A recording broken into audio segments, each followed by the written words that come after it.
Kerajaan Samudra Pasai. Ingin tahu bagaimana ceritanya? Yuk ikuti kami, let's go!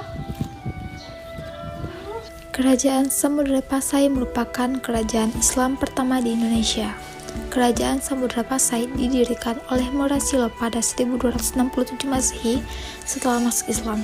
Murasilo berganti nama Malikussaleh, ia bergelar Sultan Malikussaleh. Sultan Malikussaleh memerintah pada tahun 1285 sampai 1297 pada masa pemerintahannya.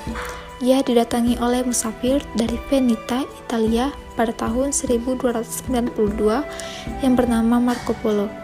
Melalui catatan Marco Polo, inilah diketahui bahwa Raja Samudra Pasai bergelar Sultan. Wilayah kerajaan menjadi daerah Nusantara yang pertama kali dikunjungi oleh para pedagang dan pelayar. Hal ini dikarenakan letaknya yang strategis di jalur perdagangan internasional, yakni di pesisir utara Sumatera, tepatnya di dekat kota Lok Sumawe, Aceh. Kerajaan Samudra Pasai berhasil mencapai puncak kejayaan pada pemerintahan Sultan Mahmud Malik At-Tahir atau Sultan Malik At-Tahir tahun 1326 sampai 1345. Samudra Pasai mencapai kejayaan di bawah pemerintahan Sultan Mahmud Malik Az-Zahir. Samudra Pasai berkembang menjadi pusat perdagangan internasional. Setiap tahun kerajaan Samudra Pasai mampu mengekspor lada, sutra, kapur barus, dan emas dalam jumlah besar. Pada masa ini, pemerintah Samudra Pasai terus menjalin hubungan dengan kerajaan-kerajaan Islam di India maupun Arab.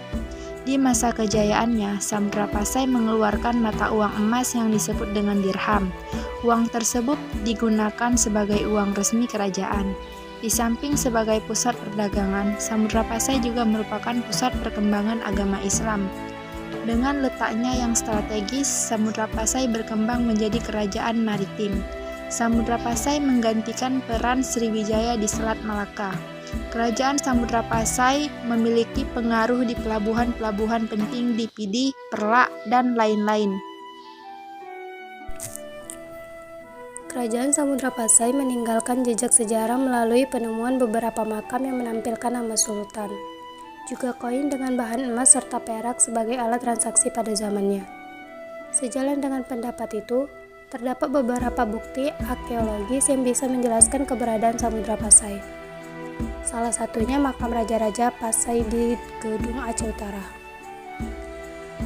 Nama-nama raja yang tercantum di makam yang dekat dengan bekas reruntuhan kerajaan Islam ini adalah Sultan Malik Al-Saleh, Sultan Malik Az-Zahir, Tengku Sidik Abdullah Tajul Nila, Tengku Poutplo, dan Ratu Al-Aqla.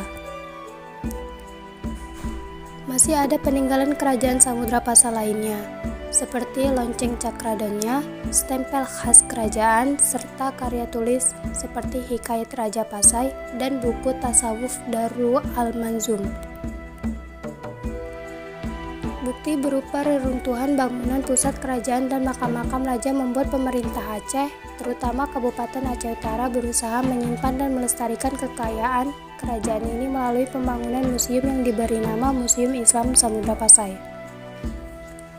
Museum Islam Samudra Pasai Kabupaten Aceh Utara merupakan museum khusus yang dibangun secara bertahap melalui tahun 2011 sampai dengan tahun 2016. Bangunan museum terdiri dari 2 lantai dan memakai arsitektur yang menggambarkan tampilan istana kerajaan Samudra Pasai. Museum ini menyimpan koleksi peninggalan kerajaan Islam Samudra Pasai dari abad ke-13 sampai dengan abad ke-18 yang diperkirakan berjumlah 250 jenis barang. Jenis koleksi yang dipamerkan di dalam museum terdiri dari koleksi filologika, historika, numismatika, etnografika, dan seni rupa.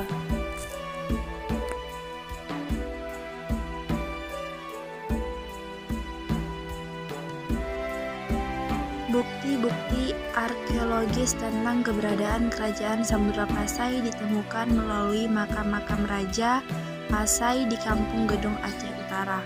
Makam tersebut terletak di Desa Beringin dekat reruntuhan bangunan pusat kerajaan. Wilayah ini berjarak 17 km sebelah timur Lok Sumawe. Salah satu dari makam-makam raja tersebut terdapat nama Sultan Malikussaleh. dari karya tulis Hikayat Raja Pasai yang pada awal teks tersebut tertulis 1360 Hijriah, menandai dimulainya perkembangan sastra Melayu klasik di bumi Nusantara. Itulah sejarah singkat mengenai Kerajaan Samudra Pasai beserta raja yang memimpin masa kejayaan dan jejak peninggalannya. Sekian dari kami. Wassalamualaikum warahmatullahi wabarakatuh.